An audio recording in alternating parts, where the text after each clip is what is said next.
আমরা এখন ফিজিক্সের নবম অধ্যায় অর্থাৎ আলোর প্রতিসরণের বরিশাল বোর্ড 2020-এর একটি সৃজনশীল এর গ দাগ সমাধান করব। তো এরকম একটা চিত্র গ দাগে দেওয়া আছে এবং গ দাগে বলা হয়েছে যে এ মাধ্যমে আলোর বেগটা বের করো, এরকম একটা কথা বলা হয়েছে। এখন এ মাধ্যমে যদি আমার আলোর বেগটা বের করতে হয়, আবার সেখানে বলা আছে বি মাধ্যমে আলোর বেগ দেওয়া নাই, যে আমি এ আর বি মাধ্যমটা বিবেচনা করে আমি সূত্রে ইউজ করে আমি অঙ্কটা করবো। বাট এখানে বি মাধ্যমে আলোর বেগটা দেওয়া নাই বিধায় বি মাধ্যমে আলোর বেগ দেওয়া নাই, কিন্তু এখানে শূন্য মাধ্যমে আলোর বেগ দেওয়া আছে। এই জন্য আমার বি মাধ্যম না, শূন্য মাধ্যম এবং এ মাধ্যমে আলোর বেগ বের করতে বলেছে, এজন্য শূন্য মাধ্যম আর এ মাধ্যম এই দুইটা মাধ্যম আমাকে বিবেচনা করতে হবে। তো আমি অঙ্কের শেষ থেকে শুরু করব। দেখো, আমি প্রথমে তো আমি বের করব শূন্য মাধ্যম আর এ মাধ্যম, এই দুইটা মাধ্যম আমি বিবেচনা করবো, কেননা শূন্য মাধ্যমে আমার আলোর বেগ দেওয়া আছে আর এ মাধ্যমে আলোর বেগ আমার বের করতে বলেছে।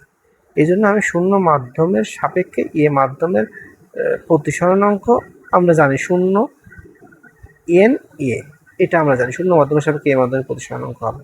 তার এইটা সমান আমরা কি জানি, শূন্য মাধ্যমে আলোর বেগ ডিভাইডেড এ মাধ্যমে আলোর বেগ। তার মানে শূন্য এন এ, এটার মানে কি এন এ বাই এন শূন্য, মানে শূন্য মাধ্যমের প্রতিসরণাঙ্ক। শূন্য মাধ্যমের প্রতিসরণাঙ্ক সবসময় আমরা জানি 1, নিচে 1 দেওয়া লাগে না, এজন্য নিচে 1 দেয়নি। আর এটা তো আমরা সি শূন্য মাধ্যমে আলোর বেগ C0 আর এ মাধ্যমে আলোর বেগ সি এ। আমি জানি এই লাইনটা তোমরা অনেকে বুঝতে পারতেছো না, কিন্তু দেখো এখানে আমি যখন শিখিয়েছি এই সাইডে চিন্তা করো, আমি যখন ওই যে উপরে যে তিনটা সূত্র আমি লিখেছিলাম এখান থেকে আমার প্রথমটা প্রয়োজন এবং লাস্টেরটা প্রয়োজন, আমি নামিয়ে এনেছি এই N2/N1 সমান C1/C2। এবং এখানে N2টা তুমি চিন্তা করো এন মানে এ মাধ্যম, তাহলে N2টা যদি এ মাধ্যম হয় তাহলে N2 N1, N1টা মনে করো শূন্য মাধ্যম, তাই N1 শূন্য মাধ্যমের নিচে দিই নাই, কারণ শূন্য মাধ্যমের প্রতিসরণাঙ্ক 1, নিচে 1 দেওয়া লাগে, এজন্য আমি দিই নাই।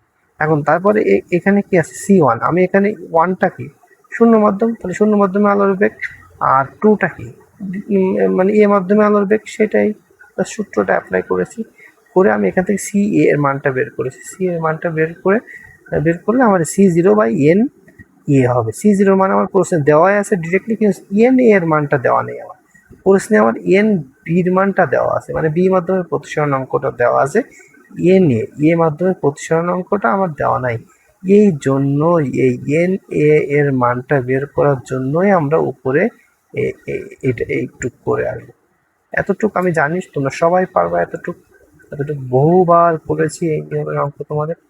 তো এখান থেকে আমি এন এর মানটা আমি বের করবো, এন এর মানটা আমি এখানে জাস্ট বসাই দিলেই আমার এর মাধ্যমে আলোর বেগটা বের হয়ে যাবে। এখানে অনেকের প্রশ্ন হয়তো আসতে পারে মনে, যে কেন আমরা শূন্য মাধ্যম নিলাম, কারণ শূন্য মাধ্যমে আলোর বেগটা প্রশ্নে দেওয়া আছে, এই জন্যই শূন্য মাধ্যমটা এখানে আমাদের নিতে হয়েছে।